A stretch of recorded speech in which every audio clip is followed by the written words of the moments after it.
So maybe I was hyped way too much for Monsters at Work. Or maybe my expectations are way too high. I mean, the first Monsters Inc. film was an incredible movie loved by all, and I even made my own video on how that film has pretty much everything. Laughs, emotional beats, and great characters. Its prequel, Monsters University, was also an incredibly enjoyable watch, and so when I heard they were making a Disney Plus show with its characters, I was more than on board. Monsters Inc. seems to hit the jackpot with characters. Sully and Mike are some of the most beloved characters in Pixar history, and being voiced by John Goodman and Billy Crystal was easily one of its praises. But as much as I found myself for the most part enjoying Monsters at Work, I just left so disappointed. Make no mistake, this series is good. With the second seasons on the way, my opinion shouldn't even matter. There are some incredible touching moments and a lot of great moments in this series. Monsters at Work for me on paper should work, and as an idea is a great one, but falls flat in just a few places. Hi there, it's me, the Average Critic, and let's talk about Monsters at Work, a show that just doesn't work. Okay, first let's get some positives out of the way, because there are some. Firstly, I love the show's music and opening. This a cappella version of the Monsters Inc. theme is really just fun and bubbly, and really creates the style and fun that the first film gave us, as well as a way of introducing us to the style of this show. The show's lead, Tyler Tuskman, is a new and refreshing character who added a part of the show I really enjoyed, which was the idea of a character in this universe who wanted to be a scarer and then suddenly had to change his career due to the change of power from screams to laughs.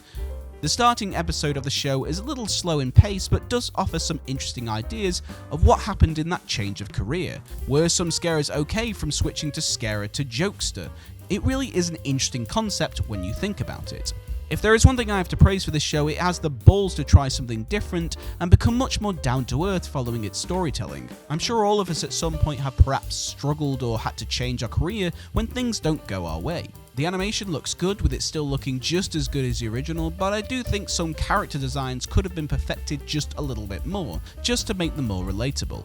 It's pretty hard to relate to a character who is half crab, half whatever this is. Don't get me wrong, hats off to the designers of these characters. To be able to think of things like this, you are nothing short of a genius. But saying all that inlays the root of my problems with Monsters at Work. Everything doesn't feel quite finished. The script, despite having great ideas, the pace can feel slow and the dialogue can become stale and predictable. Characters do look good, but feel more like the first draft design where they are good but haven't really been perfected yet. My favourite moments by far are the moments that have Sully and Mike in it, because these characters are already well thought and already established in this world. This isn't saying new characters are never good. I'm saying the old characters will always be good because they have already proved themselves to be strong characters. These new characters aren't bad, they just aren't perfected. I feel more time could have been put onto making these characters feel more interesting rather than the one-dimensional one-line characters that, unfortunately in my opinion, they are in this show. The best moment comes from when characters are actually having a genuine heartfelt moment. I love it when Val admits about her past at college about not being noticed. It genuinely brought tears to my eyes. This show has plenty of moments like this and really brought this show down to earth and shows the message it wants you to show. I really enjoyed that. But then, between those moments, you unfortunately have moments that make you feel like this, basically. Thanks. Hey, sorry I was late getting here tonight. I was caught in gridlock, and then I left Congress. There was supposed to be an upside-down picture of the Capitol behind me. Boy, awfully quiet in here. Sounds like John Boehner talking about poverty. Whoosh.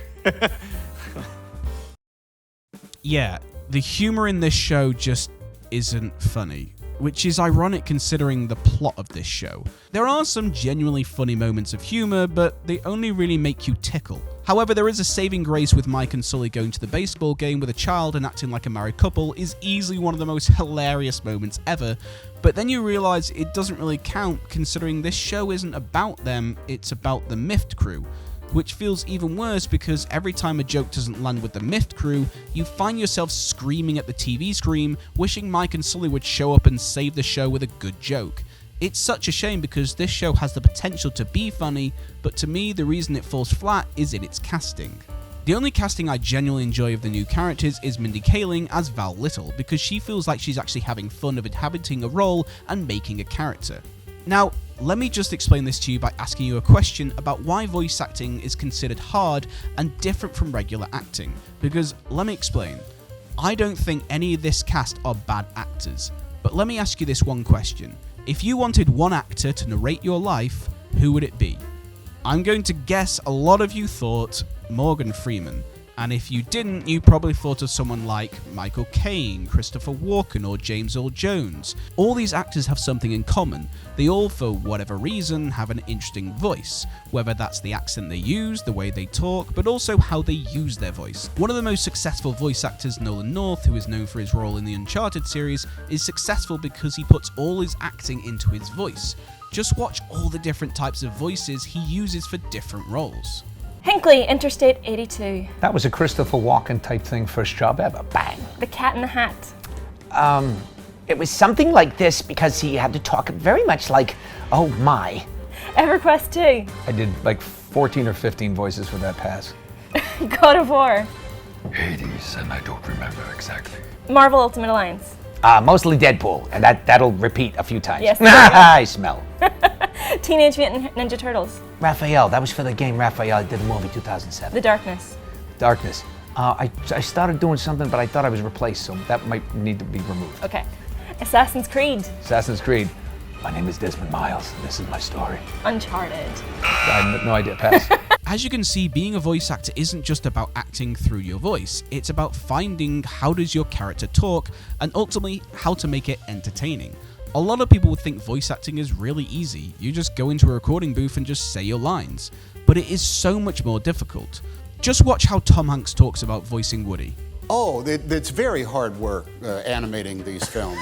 Honestly, they are, because Woody, he's like this, and the recording sessions go on for 4 or 5 hours. So I always come out of recording Toy Story sessions. We're now recording Toy Story 4, so we're doing that. It'll be out in 2018, as a matter of fact. So it takes a long time. But my diaphragm gets a workout because the entire guys, come on! It's like. By the time I'm leaving, I'm driving home and I literally have to put an ice chest on my diaphragm just so I can go home.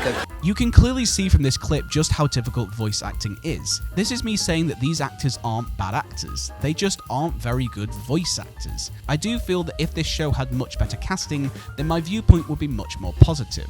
You really have to tip your hat to the people who are just voice actors because they're very good at what they do, and there's a very good reason for it. A good chunk of what made Mike and Sully such wonderful characters was their voice actors.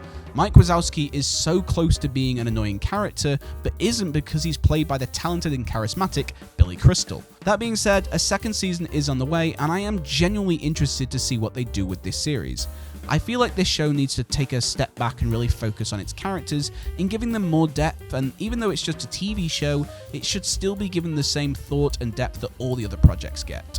This show to me feels very much like the new episodes of SpongeBob SquarePants. It is no way near as good as the originals as the first series, but it comes from a place of genuine good entertainment. If they come back to roots of what made the original good in the first place, then this show would be so much more interesting. So after all that, it gets my professional rating of unfortunately a 6 out of 10, and it gets my personal rating of 5 out of 10. As I do believe this show has the potential, it just needs to work on its story and its characters. It doesn't capture the humour and charm that the films do, but it has enough heart to make this show feel relevant. I suggest if Pixar are going to do a TV sitcom style show, you need to hire some funny writers or actors. But I do think everyone should check out Monsters at Work at least once. You might find yourself enjoying it. If you do enjoy the Monsters Inc. franchise, then you are going to be entertained by this, but just understand it's not as good as the original in my opinion. So thank you for joining me in this episode. If you enjoyed it, please leave a like, subscribe, and hit the notification button so you don't miss another video. If you enjoyed my video even more, you can catch me on Instagram and Twitter. Links are in the description. Let me know in the comment section what you thought of Monsters at Work. Did it live up to your expectations, or are you like me and it felt like it just wasn't up to par with the original films? But thank you so much for watching, and I will see you all in the next one.